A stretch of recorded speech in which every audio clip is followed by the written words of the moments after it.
அம்பலத்தை அம்பு கொண்டு அசங்கென்றால் அசங்குமோ, கம்பமற்ற பார்க்கடல் கலங்கென்றால் கலங்குமோ, இன்பமற்ற யோகியை இருளும் வந்து அணுகுமோ, செம்பொன்னம்பலத்துளே தெளிந்ததே சிவாயமே.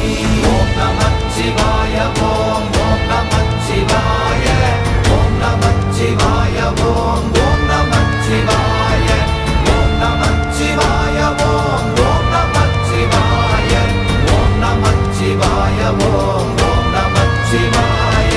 அவ்வெனும் எழுத்தினால் அகண்டம் ஏழுமாகினாய், உவ்வெனும் எழுத்தினால் உருத்தரித்து நின்றனை, மவ்வெனும் எழுத்தினால் மயங்கினார்கள் வையகம், அவ்வும் உவ்வும் அவ்வுமாய் அமர்ந்ததே சிவாயமே. ஓம் நமச்சிவாய ஓம்